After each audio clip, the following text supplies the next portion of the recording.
नमस्कार शेतकरी मित्रांनो, आपल्या यूट्यूब चॅनलवर आपले सहर्ष स्वागत करतो। तर शेतकरी मित्रांनो, तुम्ही बघू शकता माझ्या हातात जो कांदा आहे याला आज रोजी 90 दिवस पूर्ण झाले आणि याची पातींची संख्या कधी आपण बघितली तर 1 2 3 4 5 6 7 8 9 10 11 12 13 14 याला पाती आहे। तर याची आपण मान पण बघू शकता, भरपूर अशी जाड झाली आहे। आणि शेतकरी मित्रांनो, आता हा जो पातीतला रस आहे किंवा ही जी जाड मान आहे ही आपल्याला पूर्ण उतरण्यासाठी एक फवारणी करायची। तर ती फवारणी कधी करायची तर शेतकरी मित्रांनो, आपण शेवटचे पाणी दिल्यानंतर ती फवारणी करू शकता किंवा आपल्या कांदा पिकाला 90 दिवस पूर्ण झाल्यानंतर आपण ती फवारणी करू शकता।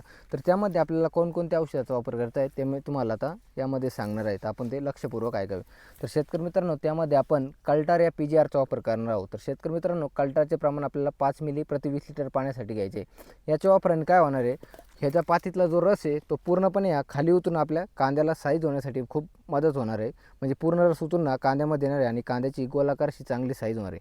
आणि शेतकरी मित्रांनो, त्यानंतर आपल्याला या कल्टारसोबतच आपल्याला बोरांचा वापर करायचा आहे। तर शेतकरी मित्रांनो, बोरांचा वापर आपल्याला यासाठी करायचा आहे की आपल्या कांद्याची ओव्हर साईज होणार नाही किंवा कांदा आपला फुटणार नाही। तर त्यासाठी आपल्याला बोरांचा वापर आपण करू शकतो। त्याचे प्रमाण आपल्याला 20 ते 25 ग्रॅम प्रति 20 लिटर पाण्यासाठी घ्यायचे।